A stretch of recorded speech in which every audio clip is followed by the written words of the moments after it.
রাজধানীর মোহাম্মদপুরে সেই ব্যবসায়ীর অফিসে ফের সন্ত্রাসীদের গুলি, আইনশৃঙ্খলা বাহিনীর ভূমিকায় ক্ষোভ, নিরাপত্তা নিয়ে শঙ্কা।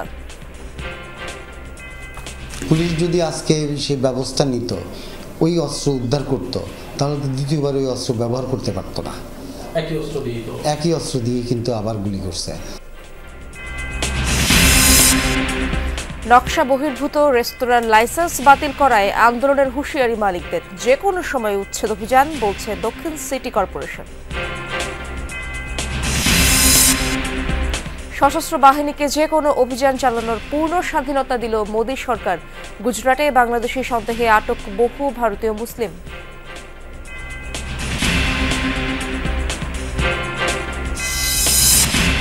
ব্রাহ্মণবাড়িয়া রুটে ট্রেন যাত্রীদের কাছ থেকে অভিনব কায়দায় মোবাইল আর নগদ টাকা ছিনতাই, আতঙ্কে দূরপাল্লার যাত্রীরা।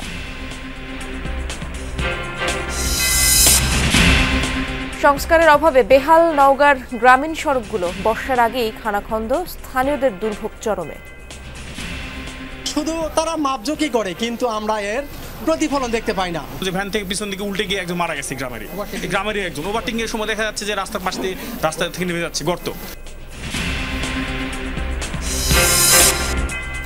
এপ্রিলেই পুঁজিবাজারে মূলধন কমল 10,000 কোটি টাকা। বিনিয়োগকারীদের আস্থাহীনতা আর পরিচালন ক্ষমতার ঘাটতিকে দুষছেন বিশেষজ্ঞরা।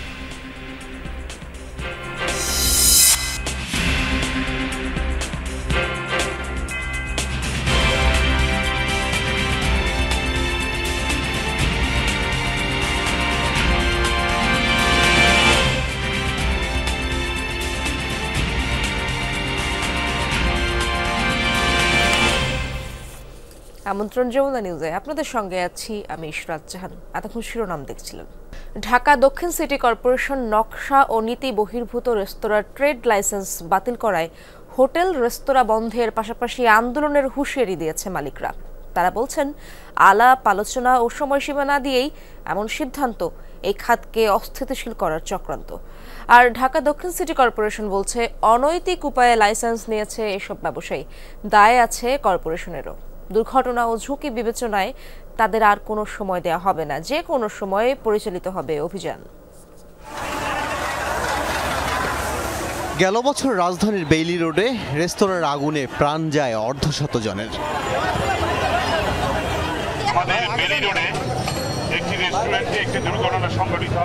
নড়ে চড়ে বসে সরকার, চালানো হয় বেশ কিছু অভিযান, তদন্ত কমিটি আর সরকারি কর্মকর্তাদের হম্বিতম্বিও চোখে পড়ে। তারপর সবকিছুই সেই আগের মতোই।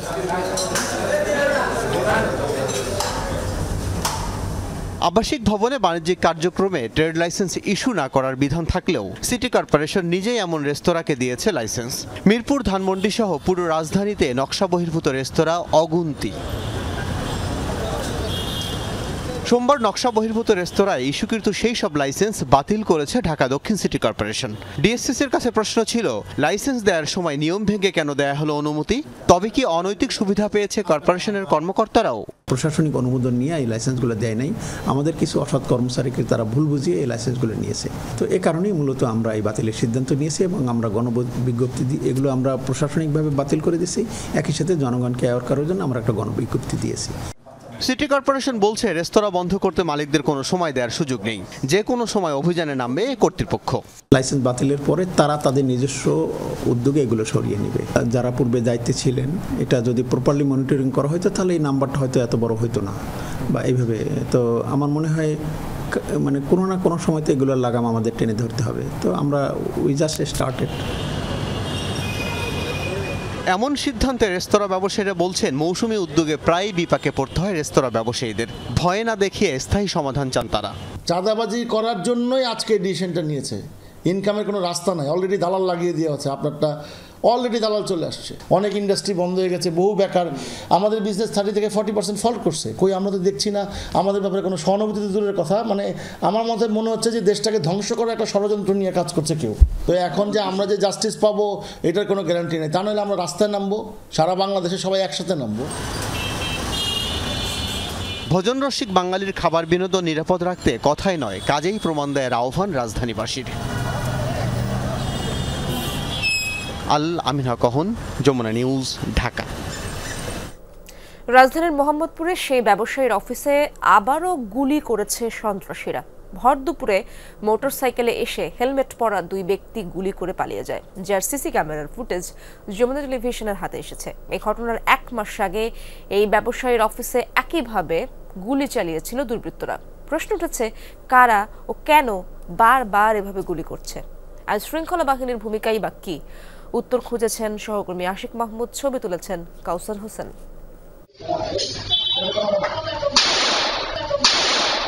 28 এপ্রিল দুপুর 2:20 মোহাম্মদপুরের টাউন হল এলাকায় এক মোটরসাইকেলে আসে দুজন।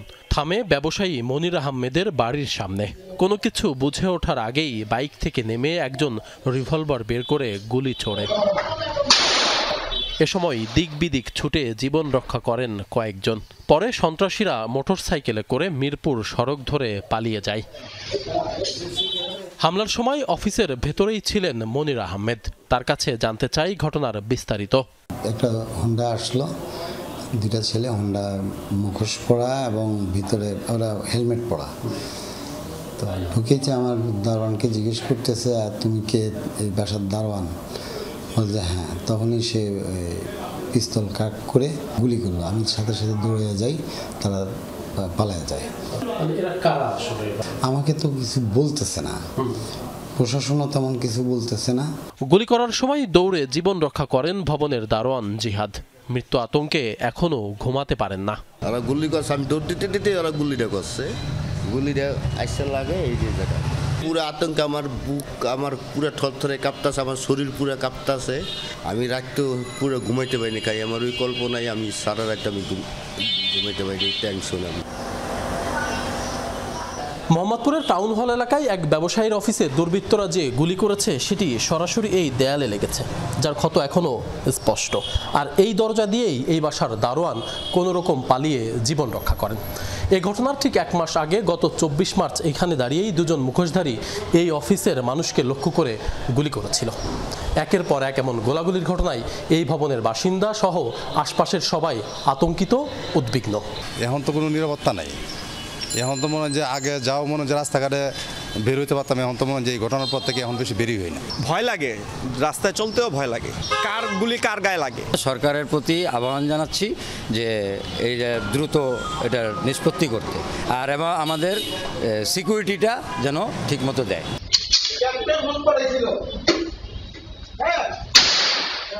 বারবার কেন এমন গোলাগুলি? এই প্রশ্নের উত্তর খুঁজতে একটু পেছনে ফেরা যাক। এটি গত 24 মার্চের ঘটনা। ঈদের আগে চাঁদা না পেয়ে এই ব্যবসায়ীর অফিসেই একই স্টাইলে গুলি করেছিল সন্ত্রাসীরা। এই ঘটনায় মামলা হলে জাবেদ নামের এক যুবককে গ্রেপ্তার করে পুলিশ। তাকে রিমান্ডে নিয়ে জিজ্ঞাসাবাদও করেছে গোয়েন্দারা, যদিও পরে তদন্ত আর এগোয়নি। খোঁজ নিয়ে জানা গেছে জাবেদ মোহাম্মদপুরের মাদক ব্যবসায়ী জসিমের ঘনিষ্ঠজন। দুটি হামলার ঘটনা একই সূত্রে গাঁথা বলে মনে করছেন এই ব্যবসায়ী। পাশাপাশি নিজের নিরাপত্তা নিয়েও উদ্বিগ্ন তিনি। পুলিশ যদি আজকে সেই ব্যবস্থা নিত, ওই অস্ত্র উদ্ধার করত, তাহলে তো দ্বিতীয়বার ওই অস্ত্র ব্যবহার করতে পারতো না। একই অস্ত্র দিয়ে কিন্তু আবার গুলি করছে। পুলিশ বলছে তদন্ত চলাকালীন সময়ে একই ঘটনার পুনরাবৃত্তি দুঃখজনক।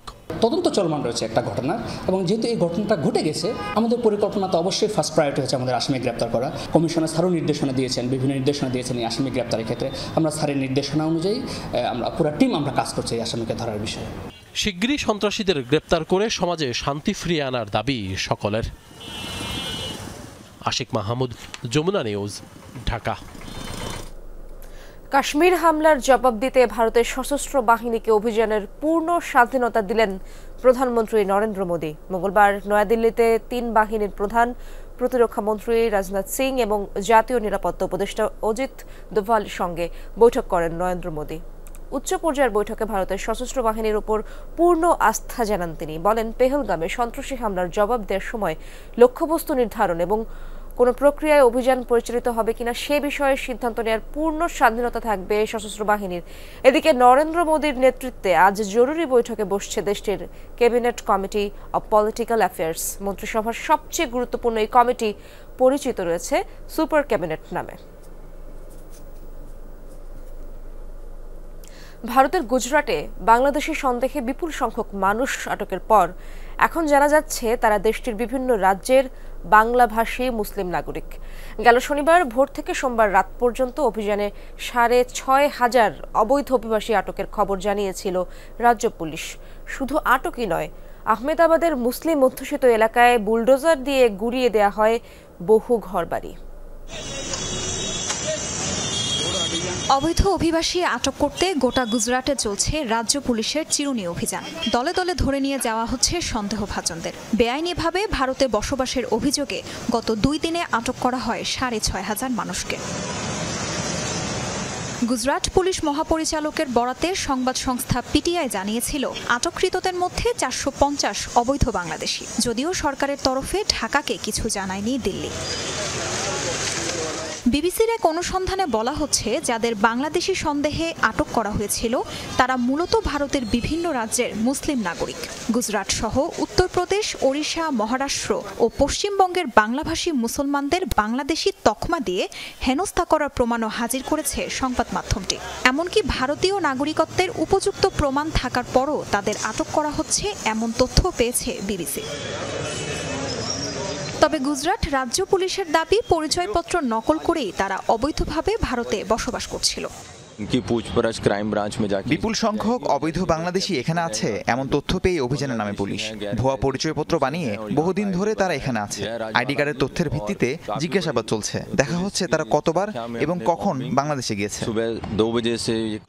শনিবার ভোরে প্রথমে আহমেদাবাদ ও সুরাটে অভিযান চালায় পুলিশ। পরে পুরো গুজরাটেই অবৈধ অভিবাসীদের খোঁজে শুরু হয় তল্লাশি অভিযান। শুধু আটকই নয়, আহমেদাবাদের মুসলিম অধ্যুষিত চান্দোলা লেক এলাকায় ব্যাপক উচ্ছেদ অভিযান চালানো হয়। বুলডোজার দিয়ে গুড়িয়ে দেওয়া হয় বহু মুসলিম নাগরিকের ঘরবাড়ি। তাজরিয়ান সোবহান, যমুনা নিউজ। আগামী নির্বাচন শান্তিপূর্ণ করতে পুলিশের ভূমিকা গুরুত্বপূর্ণ উল্লেখ করে প্রধান উপদেষ্টা ডক্টর মোহাম্মদ ইউনূস বলেছেন, পরাজিত শক্তি যেন দেশকে অস্থিতিশীল করতে না পারে সেজন্য সতর্ক থাকতে হবে। রাজারবাগ পুলিশ লাইনে পুলিশ সপ্তাহে উদ্বোধনী অনুষ্ঠানে যোগ দেন প্রধান উপদেষ্টা। তিনি সেখানে বলেন, গত 15 বছর পুলিশকে দলীয় বাহিনীতে পরিণত করা হয়েছিল। অবৈধ আদেশ পালন করতে গিয়ে পড়তে হয় জনরোষে। মানুষের অধিকার ও ন্যায় বিচার প্রতিষ্ঠায় ভূমিকা রাখতে পুলিশ বাহিনীর প্রতি আহ্বান জানান ডক্টর ইউনূস। এ সময় তিনি পুলিশের ভালো কাজের প্রশংসা করেন। 3 দিনব্যাপী পুলিশ সপ্তাহের উদ্বোধনী অনুষ্ঠানে প্রধান উপদেষ্টা ডক্টর মোহাম্মদ ইউনূস গেল বছরের 11 জানুয়ারি থেকে চলতি বছরের 28 ফেব্রুয়ারি পর্যন্ত বিশেষ অবদানের স্বীকৃতিস্বরূপ পদকপ্রাপ্ত 62 জন পুলিশ সদস্যকে ব্যাজ পরিয়ে দেন ডক্টর ইউনূস। বক্তব্যের শুরুতে প্রধান উপদেষ্টা পুলিশ আর জনগণের মধ্যে যে দূরত্ব সৃষ্টি হয়েছে তা নিজেদেরই দূর করার আহ্বান জানান। বলেন, গত 15 বছর পুলিশকে দলীয় বাহিনীতে পরিণত করা হয়েছিল। স্বৈরাচারী শাসনামলের 15 বছরে দেশের পুলিশ বাহিনীকে দলীয় বাহিনীতে পরিণত করায় সমস্ত ব্যবস্থা ধ্বংস হয়ে গিয়েছিল। স্বৈরাচারের অবৈধ অন্যায় আদেশ পালন করতে গিয়ে পুলিশ বাহিনী ব্যাপকভাবে জনরোষের মুখে পড়ে। অনেক সৎ পুলিশ সদস্যদেরও এই জন্য মাসুল দিতে হয়েছে। পুলিশের সঙ্গে জনগণের দূরত্ব সৃষ্টি হয়েছিল। সরকার পরিস্থিতির উন্নতির জন্য যা কিছু প্রয়োজন সব রকমের ব্যবস্থা নিয়েছে।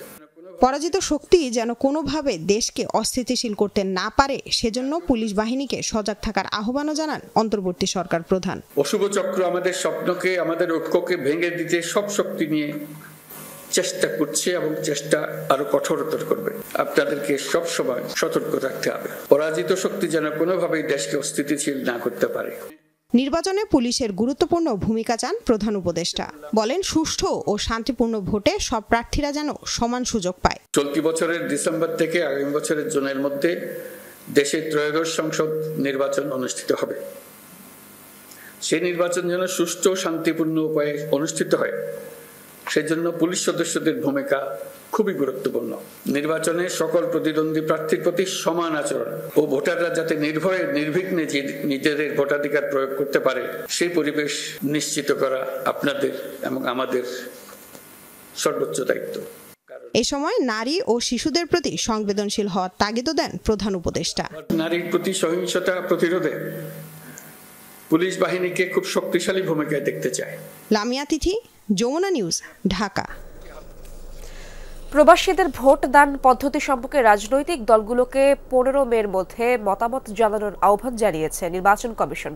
সিইসি বলছে, রাজনৈতিক দলের সমর্থন না পেলে সুষ্ঠু নির্বাচনের জন্য নেওয়া কোনো প্রচেষ্টাই সফল হবে না। সীমিত পরিসরে হলেও ত্রয়োদশ সংসদ নির্বাচনে প্রবাসীদের ভোটাধিকার নিশ্চিত করতে চায় ইসি। কমিশনার আবুল ফজল সানাউল্লাহ মনে করেন, এক বা একাধিক স্বচ্ছ নির্বাচন আয়োজন করা গেলে ভোটারদের আস্থা ফেরানো সম্ভব। সে লক্ষ্যে কাজ করছে কমিশন।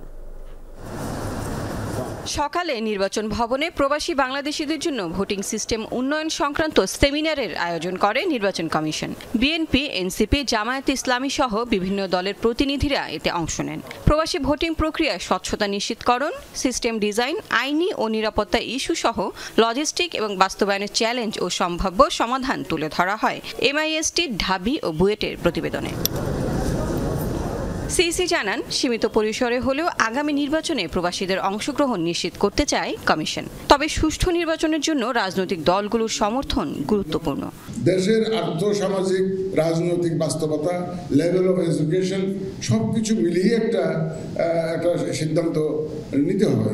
আমাদের রাজনৈতিক নেতৃবৃন্দ যদি সমর্থন না দেন, আমাদের যত এক্সারসাইজ আছে it will all end in futility. Postal ballot, online voting ও প্রক্সি ভোটিং এর কার্যকারিতা তুলে ধরেন নির্বাচন কমিশনার আবুল ফজল সানাউল্লাহ। ভোটিং পদ্ধতি নির্ধারণে রাজনৈতিক সংস্কৃতি, ভোটারদের অবস্থান, শিক্ষাগত যোগ্যতা, প্রযুক্তিগত জ্ঞান সহ বেশ কিছু বিষয় বিবেচনা করছে কমিশন।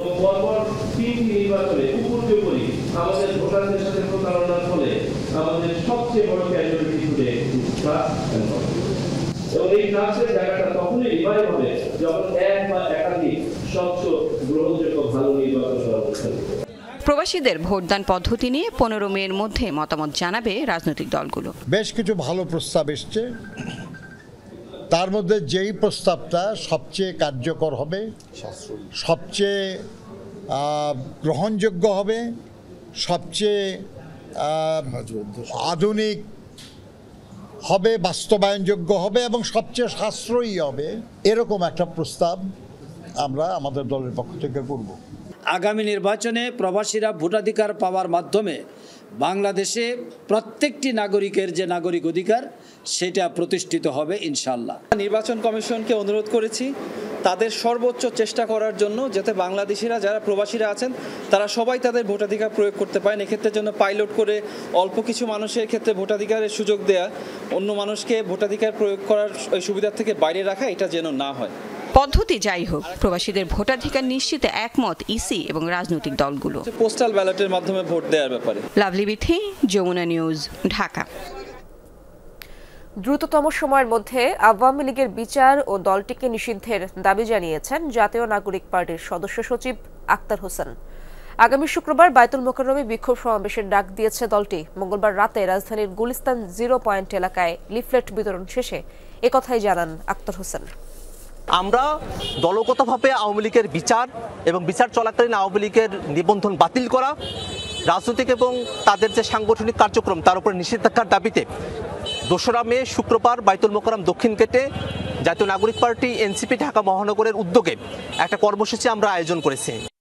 পিএসসি সংস্কারে 8 দফা বাস্তবায়নের জন্য 1 সপ্তাহ আলটিমেটাম দিয়েছেন আন্দোলনকারীরা। মঙ্গলবার ঢাকা বিশ্ববিদ্যালয় কেন্দ্রীয় লাইব্রেরির সামনে সংবাদ সম্মেলনে দাবি জানায় তারা।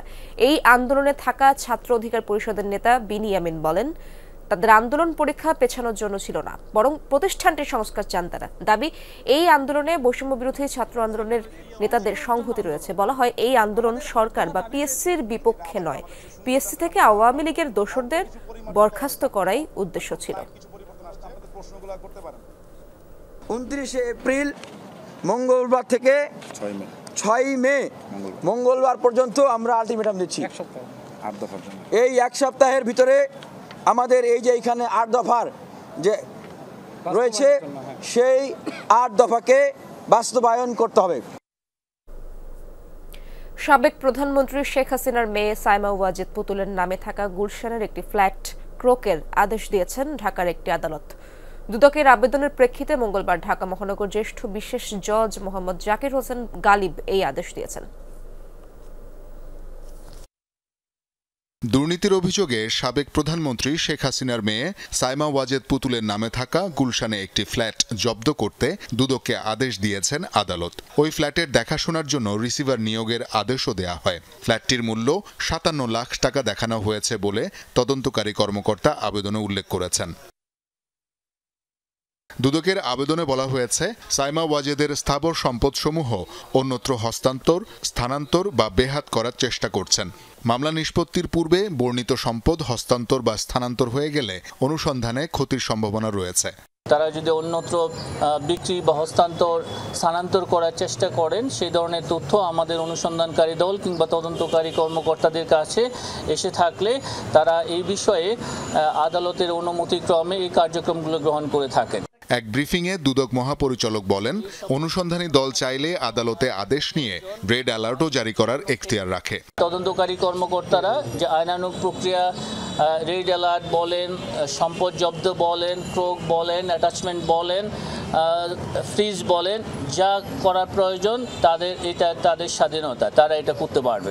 এদিকে রাজুকের প্লট বরাদ্দে দুর্নীতির অভিযোগে শেখ হাসিনা ও তার ছেলে সজীব ওয়াজেদ জয়সহ ১৮ জনের বিরুদ্ধে গ্রেফতার সংক্রান্ত প্রতিবেদন ১২ মে দাখিলের নির্দেশ দিয়েছেন আদালত। শওকত মঞ্জুর শান্ত, যমুনা নিউজ, ঢাকা। কথা ছিল প্যাকেজিং কোম্পানিতে চাকরি মিলবে, মাস শেষে জুটবে ভালো অঙ্কের টাকা, অথচ রাশিয়া নেয়ার পর টাঙ্গাইলের নাজিরউদ্দিনকে ঠেলে দেয়া হয় যুদ্ধের ময়দানে। পরিবারের একমাত্র উপার্জনক্ষম ব্যক্তির খোঁজ খবর না পেয়ে আতঙ্কিত স্বজনরা দ্রুত নাজিরকে দেশে ফেরানোর পাশাপাশি জড়িতদের দৃষ্টান্তমূলক শাস্তির দাবি এলাকাবাসীর।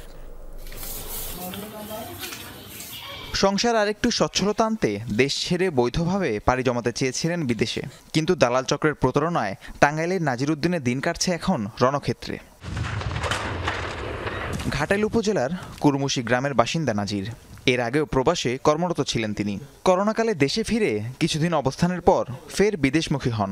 রাজধানীর মিরপুরে এফপি গ্লোবাল নামে একটি প্রতিষ্ঠানে যোগাযোগ করলে ১২.৫ লাখ টাকায় রাশিয়া পাঠানোর প্রতিশ্রুতি দেয় তারা। শতভাগ অর্থ পরিশোধের পর গত বছরের ১৫ ডিসেম্বর আসে দেশ ছাড়ার পালা।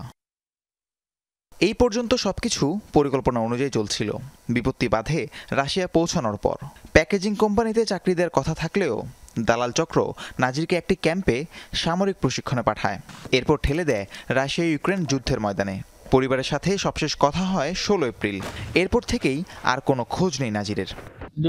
রাশিয়া দিয়ে হেরে দিয়ে হোটেলে চললো, হোটেল একদিন রেস্টে দিয়ে হেরে হেঁটে আরেক বিমানবন্দরে, আর সেখান থেকে নিয়ে এলো আরেক ক্যাম্পে, হেরে দিয়ে বললো যে আমি 10 কাগজে স্বাক্ষর করছে। ওরা বলছে যে না, যুদ্ধে যদি নেওয়া হয় তাহলে আমরা যাবো না, এখানে আমাদের দেশে পাঠাই দিন। তারা বলছে যে না, দেশে পাঠাই দিব না, যুদ্ধেও পাঠাবো না, ওদেরকে ক্যাম্পে রাখা হবো। 16 তারিখে সকালে বলছে আমারে যে আজকে আমাদের যুদ্ধে নিয়ে যাব, আমার ওইখান থেকে কথা বলতে পারবো কিনা, নেট পাবো কিনা তা জানি না। অবসরপ্রাপ্ত স্কুল শিক্ষকের একমাত্র সন্তান নাজিরই ছিলেন পরিবারের একমাত্র উপার্জনক্ষম ব্যক্তি। জীবন মরণ সন্ধিক্ষণে থাকা নাজিরের চিন্তায় নির্ঘুম রাত কাটছে স্বজনদের। তার 3 বছরের মেয়েটিও আশায় থাকে কখন আসবে বাবার ফোন। পরিবারের অবস্থা তো এখন দেখতে পাচ্ছেন খুব করুণ অবস্থায় আছে আর কি। একমাত্র উপার্জনকারীও নেই। প্রতারণা করলে ভবিষ্যতে আর কেউ এইভাবে বিদেশে যেতে পারবে না, সবাই আতঙ্কের মধ্যে থাকবে। এসব যে দালাল চক্র আছে তাদের দৃষ্টান্তমূলক শাস্তি দরকার। এই যে 12 লক্ষ টাকা ঋণ করে দিয়েছে, এই টাকাটা যাতে ওঠে এবং সেই ছেলেরে আমরা তাড়াতাড়ি যাতে দেশে ফেরত দেয়। দ্রুত যুদ্ধের ময়দান থেকে নাজিরকে ফিরিয়ে আনার পাশাপাশি দালাল চক্রের দৃষ্টান্তমূলক শাস্তির দাবি স্থানীয়দের। রাহিম সারোয়ার, যমুনা নিউজ। টার্গেট চলন্ত ট্রেনের যাত্রী, ভিডিও করতে গেলেই মোবাইল ছিনতাই। আশুগঞ্জে মেঘনা রেল সেতু ও আশপাশের নির্জন স্থানে প্রায়ই ঘটছে এমন ঘটনা। ওৎপেতে থাকা ছিনতাইকারীরা লুটে নিচ্ছে মোবাইল সহ নানা সামগ্রী, পাশাপাশি স্টেশনে দৌরাত্ম্য। এতে আতঙ্কে দূরপাল্লার যাত্রীরা। আশুগঞ্জে মেঘনা নদী, রেল সেতুতে ছুটে চলছে ট্রেন, বাইরে ভিডিও ধারণে ব্যস্ত যাত্রী, হঠাৎ মোবাইল ছিনতাই। মেঘনা নদীতে জোড়া রেল সেতু, নিচে নৌবন্দর, চারপাশে মনোরম পরিবেশ। তাই ট্রেন ভ্রমণের সময় অনেকেই ছবি তোলেন, করেন ভিডিও। তখনই ঘটে এমন সর্বনাশ। সেতুর বিভিন্ন জায়গায় আগে থেকে ওত পেতে থাকে ছিনতাইকারীরা, কেউ কেউ লুকিয়ে থাকে ঝোপঝাড়ে। টার্গেট ট্রেনের যাত্রী। এভাবে অভিনব কায়দায় প্রায় ঘটছে মোবাইল ছিনতাই। ব্রিজে কোনায় আড়ালে দাঁড়ায় থাকে ব্রিজে, এতে একটু মোবাইলটা যেহেতু সুন্দর একটা দর্শনীয় জায়গা, 3টা ব্রিজ একসাথে ভিডিও করতে চাই, এই ভিডিও করাটাতে থাপা দিই, মোবাইল থাপা দিই, বাকি ওই যে লাঠি দিয়ে বাড়ি দিই। আমরা দেশব্যাপী একটা ট্রলের শিকার হই যে ছিনতাইকারীরা আশুগঞ্জ স্টেশনে যেহেতু হয় সেহেতু আশুগঞ্জেরই, এটা আসলে মিথ্যা। এটা যারা ছিনতাইকারী তারা সবাই বহিরাগত। ট্রেন যখন আসে স্টেশনে প্রবেশ করে তখন হচ্ছে প্ল্যাটফর্মের বাইরে অনেকগুলো বগি থাকে, এখানে উঠতে হলে মানুষকে হচ্ছে একটা উঁচা দূরত্ব অতিক্রম করে উঠতে হয়, তখন যাতে তারা একটা জটলা পাকে এখান থেকে মোবাইলগুলো নিয়ে নেয়। শুধু চলন্ত ট্রেনে নয়, আশুগঞ্জ স্টেশনেও ঘটছে চুরি ছিনতাই, খোয়া যাচ্ছে মূল্যবান সামগ্রী। এতে আতঙ্কে যাত্রীরা। স্টেশনে যাত্রী সেবা বাড়ানোর দাবিতে মানববন্ধন সহ নানা কর্মসূচি পালন করেছেন স্থানীয়রা। নিরাপত্তা চৌকি ছিল ব্রিজের নিচে, যখন একটা রেল ব্রিজ যখন সিঙ্গেল ছিল, একটা ছিল, কিন্তু এখন 2টা ব্রিজ হওয়ার পরও ওই নিরাপত্তা চৌকিটা নাই। আমরা চাই অতি দ্রুত পুলিশ বক্সটা তৈরি করা হয়, আর পুলিশ বক্সটা থাকলে আমাদের জনসাধারণ যারা রেলওয়ের যাত্রীরা আছে তারা নিরাপদ। রেলওয়ে পুলিশ বলছে এরই মধ্যে কয়েকটি ঘটনা নজরে এসেছে। যাত্রীদের নিরাপত্তায় কাজ করছে পুলিশ। আমাদের আশুগঞ্জ এতদূর আমাদের পুলিশ ফোর্স আসলে প্ল্যাটফর্মে দেওয়ার মতো ছিল না, ওইটা আমরা নতুন একটা প্ল্যান করছি, আমরা নতুন করে এখানে একটা ফোর্স দেওয়ার চিন্তা ভাবনা করছি। এখান থেকে পেট্রোলে সপ্তাহ অন্তত 2-3 দিন যতটুকু পারি আমরা। আর অলরেডি যে 2জন আসামি ধরা আছে ওই যে আশুগঞ্জ থানাতে। আশুগঞ্জ স্টেশনে 3টি আন্তনগর সহ 7 জোড়ার মেইল ও একটি কমিউটার ট্রেনের যাত্রা বিরতি রয়েছে। এর বাইরেও চলাচল আরও ট্রেনের।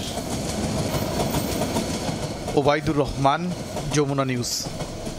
বেহাল অবস্থায় নওগাঁর কয়েক হাজার গ্রামীণ সড়ক। পাকা রাস্তা থেকেই বিটুমিন ইট পাথর উঠে তৈরি হয়েছে খানাখন্দ। যানবাহন চলাচল ব্যাহত হওয়ার পাশাপাশি ধুলো বালি বিষিয়ে তুলছে পরিবেশ। শফিক ছোটনের রিপোর্টে দেখব বিস্তারিত। ছবি তুলেছেন সিয়াম শাহরিয়া। বেহাল দশায় পথের সিংহভাগই বিটুমিন আর ইট পাথরের প্রলেপ উঠে তৈরি হয়েছে খানাখন্দ। এ অবস্থা নওগাঁর নজিপুর থেকে বাবনাবাজ মোড় হয়ে পাহাড়পুর বৌদ্ধবিহার ও রাঙ্গামাটি সড়ক সহ উপজেলার বেশ কয়েকটি গ্রামীণ রাস্তার জোড়াতালি দিয়ে চলছে বছরের পর বছর। এতে ক্ষুব্ধ চলাচলকারীরা। খরার সময় ধুলা, প্রচন্ড ধুলা, বর্ষার সময় এক গ্রা হাঁটু কাদো যে জল বেঁধে থাকে। রাস্তার কন্ডিশন তো হেভি, গ্যাপ ট্যাপ, গাড়ি নামে দিলে ব্যাটারির গাড়ি তো উঠতেই চায় না মনে করেন। গাড়ির পাতি ভাঙে, তারপরে আপনার সাইকেল পিন ভাঙে, বিয়ারিং টিয়ারিং এগুলো ভাঙবে। স্থানীয়রা বলছেন বরাদ্দের অভাবে পাকা হচ্ছে না সড়কগুলো। সংস্কারের দাবিতে আন্দোলনে নামলেও শুধু মিলছে আশ্বাস। ভ্যান থেকে পিছন দিকে উল্টে গিয়ে একজন মারা গেছে গ্রামেরই একজন। ওভারটেকিং এর সময় দেখা যাচ্ছে যে রাস্তার পাশ দিয়ে রাস্তা থেকে নেমে যাচ্ছে গর্ত। শুধু তারা মাপজোকি করে, কিন্তু আমরা এর প্রতিফলন দেখতে পাই না। রাস্তা ভাঙা দুর্গতর জন্য বাচ্চারা সময় মতো স্কুলে পৌঁছাতে পারে না। স্থানীয় সরকার প্রকৌশল অধিদপ্তরের তথ্য মতে নওগাঁর 11টি উপজেলায় 6580 কিলোমিটার গ্রামীণ সড়কের মধ্যে পাকা হয়েছে 3200 কিলোমিটার। বরাদ্দ পেলে আগামী অর্থ বছরের সড়কগুলো সংস্কার এবং প্রশস্ত করার পরিকল্পনার কথা জানান এই কর্মকর্তা। একটা কন্টিনিউয়াস প্রসেস। এখানে আমি বললাম যে এখানে 2764টি রাস্তা আছে। প্রতি বছরে আমরা হয়তো বা কিছু রাস্তা উন্নয়ন করছি। এই রাস্তাগুলো যখন 3 বছর 4 বছর যাচ্ছে তখন নর্মাল প্রসেসে সেটা ভেঙে যাচ্ছে। তো ভেঙে গেলে অসুবিধা নেই, আমরা এটাকে আবার মেরামত করছি। মেরামত করে আমরা এটাকে আবার ব্যবহার উপযোগী করে রাখছি। খরা মৌসুমে ধুলাবালি আর বর্ষায় কাদা পানি, এমন দুর্ভোগ এই অঞ্চলের মানুষের দীর্ঘদিনের। এই দুর্ভোগের চিত্র বদলে দিতে শুধু প্রতিশ্রুতি নয়, কার্যকর উদ্যোগ নেওয়ার দাবি জানিয়েছেন ভুক্তভোগীরা। শফিক ছোটন, যমুনা নিউজ, নওগাঁ। আইএমএফ এর শেষ 2 কিস্তির ঋণ ছাড়াই বাংলাদেশের রিজার্ভ স্থিতিশীল। তাদের সহায়তা ছাড়া বাজেট বাস্তবায়ন সম্ভব মনে করেন অর্থ উপদেষ্টা। তিনি আরো বলেন, বাংলাদেশ এখন আর আইএমএফ ও বিশ্ব ব্যাংকের উপর নির্ভরশীল নয়, বরং ঋণ না দিলে দাতা সংস্থার সংশ্লিষ্টদের চাকরিও যেতে পারে। তবে এমন মন্তব্য করলেও শেষ পর্যন্ত আন্তর্জাতিক মুদ্রা তহবিলের ঋণ পাওয়ার ক্ষেত্রে আশাবাদী জানিয়েছেন ডক্টর সালেউদ্দিন আহমেদ। অর্থনীতি পুনরুদ্ধারে আইএমএফের কাছ থেকে 470 কোটি টাকা ঋণ প্রতিশ্রুতির 3 কিস্তিতে 231 কোটি টাকা পেয়েছে বাংলাদেশ। বাকি আছে চতুর্থ ও পঞ্চম কিস্তির ঋণের 239 কোটি টাকা। এ নিয়ে দীর্ঘদিন ধরে দেন দরবার চলছে আইএমএফ ও সরকারের। অর্থ উপদেষ্টা ওয়াশিংটনে সংস্থাটির নীতি নির্ধারকদের সাথে ঋণ নিয়ে বৈঠক করে ফিরেছেন মঙ্গলবার সকালে, কিন্তু দাতা সংস্থাটির নানা শর্তের কারণে ঋণ ছাড় নিয়ে সুখবর জানাতে পারেননি। ফরেন এক্সচেঞ্জ মার্কেটটাকে ওরা বলে ফ্লেক্সিবল, যে ওপেন করে দেয়। আমরা বলছি একেবারে ওপেন করে দেওয়া, কারণ foreign exchange is a major policy tool, monetary policy. এটা ওপেন করে দিয়ে আমি পাকিস্তানের মতো 280 টাকা, শ্রীলঙ্কার মতো 400 টাকা পৌঁছে যাব, ওরা না পৌঁছাবে না। আমরা বলছি যে আমরা সেটা নেব না। কিছু কিছু শর্ত, যেগুলো আমরা সবগুলো আমরা পরিপালন করতে চাই না। ক্রয় সংক্রান্ত উপদেষ্টা কমিটির বৈঠক শেষে অর্থ উপদেষ্টা দাবি করেন, বাংলাদেশ এখন আইএমএফ ও বিশ্ব ব্যাংকের উপর নির্ভরশীল না। আইএমএফ থেকে কোনো টাকা পয়সা না নিয়ে কিন্তু আপনি দেখেন যে foreign exchange market, foreign reserve stable. আমরা কিন্তু আইএমএফ থেকে আর টাকা পাই নাই এই গভর্নমেন্ট আসার পর। তো তাদেরকে বললাম তোমাদের টাকা ছাড়াই তো আমরা ম্যাক্রো ইকোনমিক স্টেবিলিটি পৌঁছি। যদি বাজেট সাপোর্ট, যদি আমরা আইএমএফের ব্যাপারে অনেক শর্ত থাকে, আমরা চিন্তা ভাবনা করছি, আমরা নিজের মতো করে বাজেট করতে চেষ্টা করি। তবে আইএমএফের শেষ 2 কিস্তির ঋণ ছাড় নিয়ে আশাবাদী অর্থ উপদেষ্টা। এরপরও অর্থ ছাড় না হলে আইএমএফ কর্মকর্তাদের চাকরি ঝুঁকিতে পড়তে পারে বলেও মন্তব্য করেছেন তিনি। আমরা তো একটা হার্ড ডিসিশন নেব, প্রোগ্রাম থাকবো কি না থাকবো, না এটা আমরা নেব। ওরা তো ওদের চাকরি বাকরি আছে, তো ইন্দোনেশিয়ায় টাকা দিতে না পেরে অনেকের চাকরি চলে গেছে জানেন তো। মালয়েশিয়াতে মাহাথির মোহাম্মদের স্ট্রং স্ট্যান্ড নিছে, অনেকের চাকরি থেকে রিটায়ার করতে বাধ্য হয়েছে। আমরা যদি না নিয়ে দেখবেন না, ওখানে কয়েকজনের চাকরি যায়। অর্থ উপদেষ্টা বলেন, যুক্তরাষ্ট্রের বাড়তি শুল্ক নিয়ে সতর্ক আছে সরকার। এরই মধ্যে এলএনজি, ইলেকট্রনিক্স পণ্য সহ বেশ কিছু পণ্য দেশটি থেকে আমদানির প্রস্তাব দিয়েছে বাংলাদেশ। ট্রাম্প অ্যাডমিনিস্ট্রেশনের সাথে রিটেলিয়েশনারি কথাবার্তা না বলা, চ্যালেঞ্জ না করা। আলমগীর স্বপন, যমুনা নিউজ, ঢাকা। এপ্রিল জুড়েই দরপতনের বৃত্তে ঘুরপাক খাচ্ছে দেশের পুঁজিবাজার। সূচকের সাথে কমেছে বেশিরভাগ কোম্পানির শেয়ারের দর। বিনিয়োগকারীদের আস্থাহীনতাই মূল কারণ। নিয়ন্ত্রক সংস্থারও নজর নেই পুঁজিবাজারে। সংশ্লিষ্টরা বলছেন, জরিমানা করা ছাড়া গত 8 মাসে বাজার উন্নয়নে দৃশ্যমান কোনো উদ্যোগ নিতে পারেনি নিয়ন্ত্রক সংস্থা। বিশ্লেষকরা বলছেন, গেল মাসগুলোয় পুঁজিবাজার সঠিক পথে পরিচালনায় ব্যর্থ নিয়ন্ত্রক সংস্থা। পতনই যেন নিয়তি হয়ে দাঁড়িয়েছে শেয়ার বাজারের। ঈদের পর থেকেই টানা কমছে সাধারণ মূল্য সূচক এবং শেয়ারের দাম। সূচক কমেছে প্রায় 300 পয়েন্ট। 5000 পয়েন্টের নিচে ডিএসইর প্রধান সূচক। প্রতিদিনের লেনদেন ঘুরপাক খাচ্ছে 300 থেকে 350 কোটি টাকার ঘরে। এপ্রিলেই বাজার মূলধন কমেছে প্রায় 18,000 কোটি টাকা। সাধারণ বিনিয়োগকারীরা বলছেন, বর্তমান কমিশনের আমলেই সবচেয়ে বেশি ক্ষতিগ্রস্ত হয়েছেন তারা। অধিকাংশ বিনিয়োগকারী পুঁজি হারিয়েছেন 70 থেকে 80%। ম্যাক্সিমাম বিনিয়োগকারী নিঃস্ব হয়ে গেছে।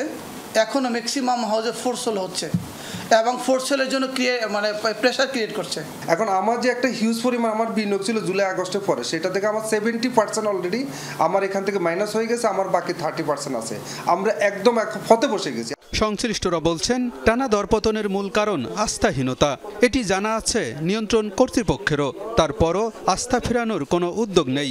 জরিমানা করা ছাড়া গত 8 মাসে বাজার উন্নয়নে বর্তমান কমিশন কোনো উদ্যোগ নিতে পারেনি বলেও জানান তারা। পতনের পিছনে মূল যে কারণটা, সেটা হচ্ছে তো মানুষের আস্থা নাই ক্যাপিটাল মার্কেটের। আস্থা আসার জন্য আমরা দৃশ্যমান কোনো পরিবর্তন শেয়ার বাজারে এ পর্যন্ত দেখিনি। কেন মানুষের শেয়ার বাজারের প্রতি মানুষের আস্থাটা কেন ফিরে আসবে, সেরকম কোনো দৃশ্যমান কোনো কাজ আমরা দেখছি না, এখনো কোনো দেখি নাই, কার্যকরী হয়নি। একটাই বিনিয়োগকারীর চেহারার দিকে তাকাইতে পারবেন না যে অবস্থায় ওনারা গেছেন। আপনি প্রত্যেকটা ব্রোকারের অবস্থা খারাপ। এইরকম একটা সিচুয়েশনে আপনি এই ফাইন রেজিম থেকে যদি বের না হন, আপনি যদি মার্কেট ডেভেলপমেন্টের যদি কোনো কাজ না করেন, তাহলে তো আই এম আফ্রেড, আমি ভীত। বিশ্লেষকরা বলছেন, উচ্চ মূল্যস্ফীতি, ব্যাংক ঋণ এবং ট্রেজারি বিল বন্ডের বাড়তি সুদহারের কারণে শেয়ার বাজার গতিশীল না হওয়ার কিছু যৌক্তিক কারণ আছে। তাই বলে টানা দরপতনের কোনো কারণ নেই। নিয়ন্ত্রক সংস্থা গত 8 মাসে পুঁজিবাজার সঠিক পথে পরিচালনায় ব্যর্থ হয়েছে বলেও মনে করেন তারা। 8 মাস ধরে সংস্কারই করতে থাকে, ফলাফল কিছু হয় না। এরপরে আপনারা দেখেন রেগুলেটর নিজেরাই তাদের মধ্যে সমঝোতা নাই, এক দল আর এক দলের পিছনে লাগছে। মার্কেটের সঙ্গে রেগুলেটরের যে ধরনের একটা মিউচুয়াল রেসপেক্টের সম্পর্ক থাকা উচিত, ইনভেস্টরদের সঙ্গে যেরকম একটা মিউচুয়াল রেসপেক্টের সম্পর্ক থাকা উচিত, এটা আমার মনে হয় ঘাটতি আছে। আস্থা পুনরুদ্ধারে পুঁজিবাজার এবং বিনিয়োগকারীদের সাথে নিয়ন্ত্রক সংস্থার ইতিবাচক সম্পর্ক গড়ে তোলা জরুরি, না হলে বাজার গতিশীল করা সম্ভব নয় বলেও মনে করেন বিশ্লেষকরা।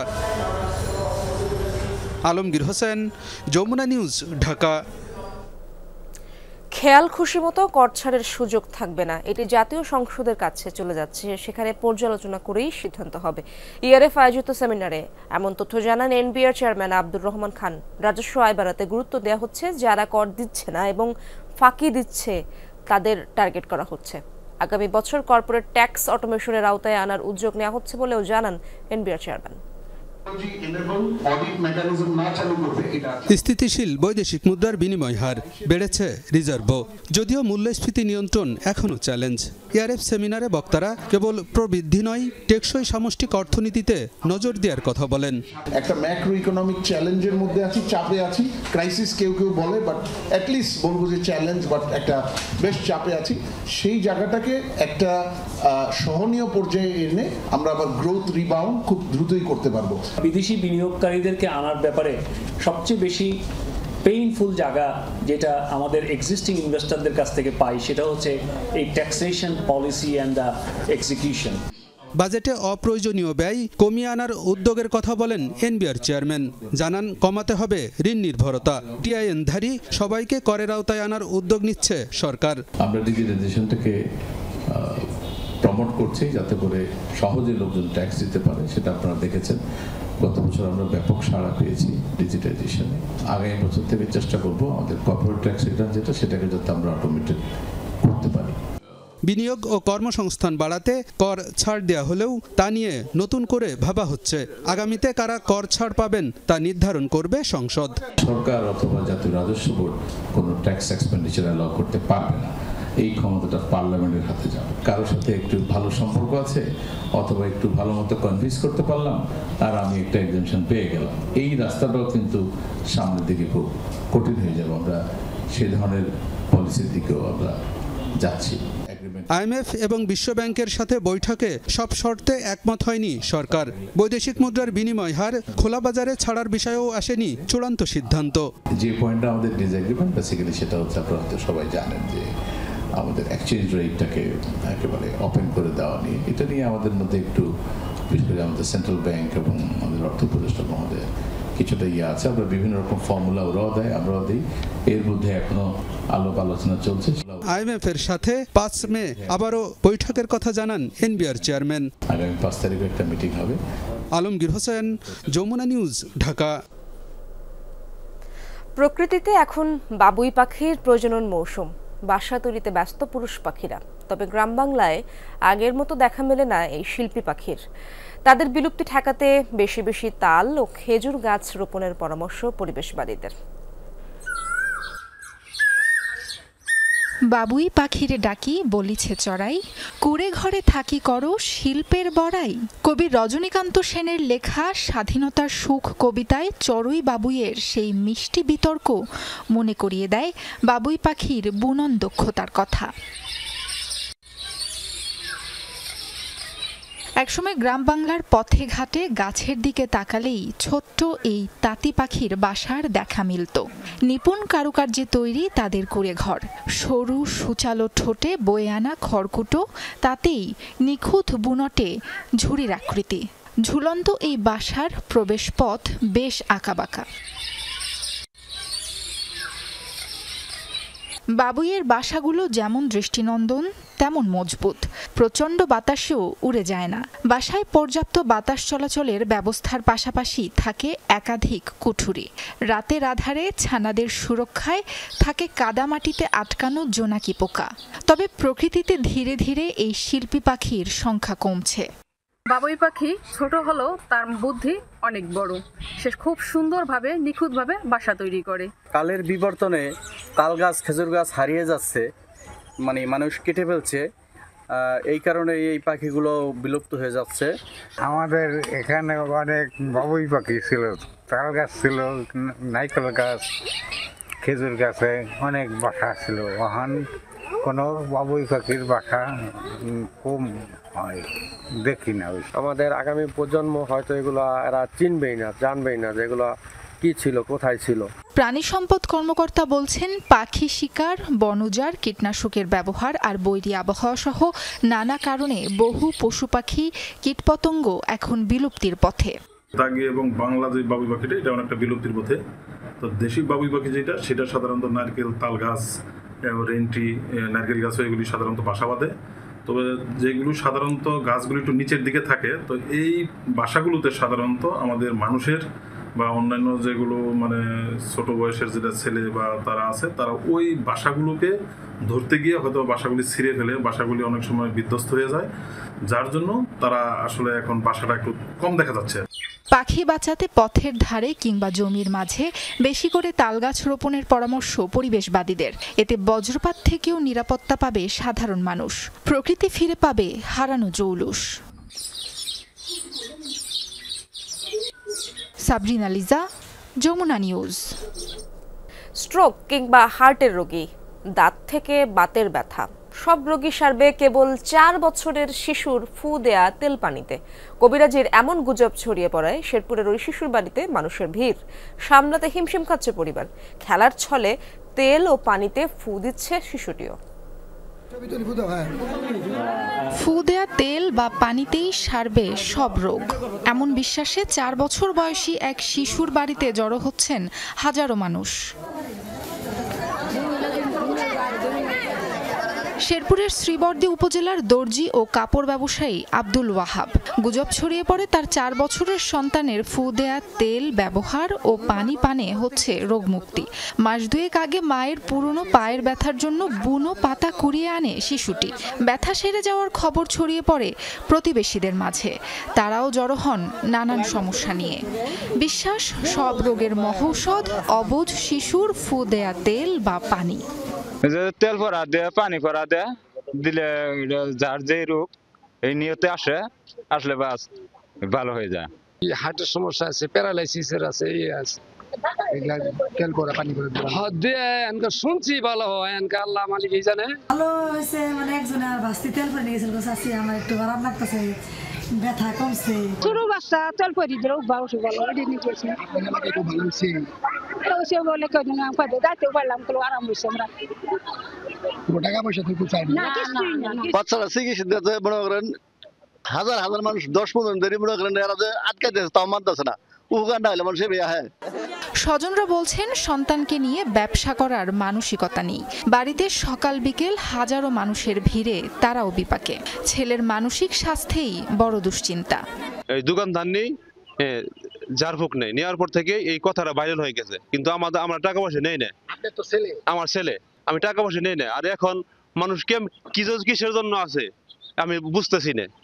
হ্যাঁ, ভালো হইতেছে কিনা তারাই ভালো জানে। বাড়ি ঘর আমার এরকম অবস্থা হয়ে গেছে, আমি নিজেও থাকতে পারতেছি না, আমার ঘরের দরজা ভেঙে ফেলতেছে। অনেক মানুষ বলতেছে যে উপকার আসতেছে, আমাদের যে দূর দূরান্ত থেকে মহিলারা ভাবলাম একজন মানুষের যদি আম করে যে উপকার আম করে যে বাড়ির আচার ব্যবহার করা জিনিসগুলা এগুলাও সাইডে দিয়ে রাখছে যে মানুষের উপকার হোক। ঘটনাস্থল সরেজমিনে চিকিৎসা বন্ধের নির্দেশ দিয়েছেন উপজেলা নির্বাহী কর্মকর্তা। তার বয়স আসলে খুবই ছোট, 4 বছর বয়স। ইভেন সে খেলা করতেছিল ফোন নিয়ে আমার সামনে। ওই ব্যবসায়িক কোনো টেন্ডেন্সি নাই তার ফ্যামিলির মধ্যেও। ইভেন যে বাচ্চাটা শিশু কবিরাজ, তার বাবা আমাকে বলে যে সে নিজেও এটা চাচ্ছে না, কারণ তার বাচ্চা প্রতিদিন 600 থেকে 700 লোককে এরকম ঝাড়ফুঁক দিচ্ছে। এখন লোক আসলে বাইরের মানুষকে সেও হিমশিম খাচ্ছে। আধুনিক চিকিৎসা বিজ্ঞানে ঝাড়ফুঁকের কোনো ভিত্তি নেই, তাই এসব থেকে দূরে থাকার পরামর্শ সচেতন মহলের। সাবরিনা লিজা, যমুনা নিউজ। দেশের বাইরের খবর।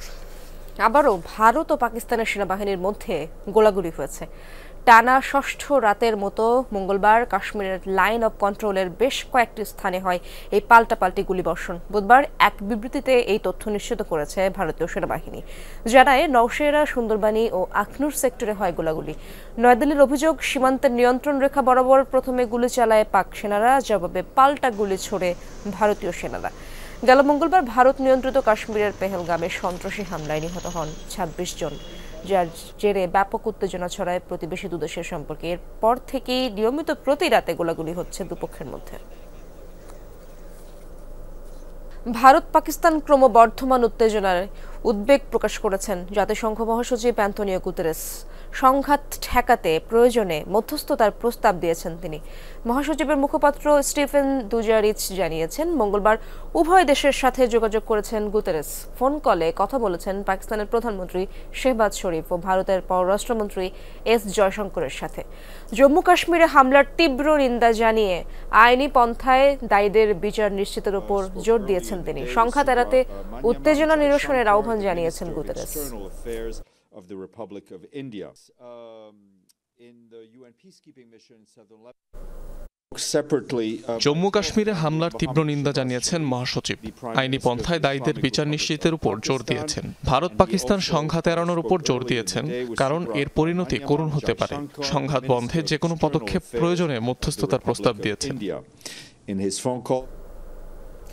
ভারতের কলকাতায় একটি বহুতল ভবনে ভয়াবহ অগ্নিকাণ্ডে কমপক্ষে 14 জনের মৃত্যু হয়েছে। শহরের মেছুয়ার ফলপট্টির একটি হোটেলে হয় এই দুর্ঘটনা। নিহতদের মধ্যে একজন ভবন থেকে লাফিয়ে পড়ে প্রাণ হারিয়েছেন। পুলিশ জানায়, মঙ্গলবার স্থানীয় সময় রাত 8:15টার দিকে লাগে আগুন। পরে ফায়ার সার্ভিসের অন্তত 10টি দলের চেষ্টায় আগুন নিয়ন্ত্রণে আসে। এ সময় হোটেলটি থেকে অনেককে জীবিত উদ্ধার করা হয়।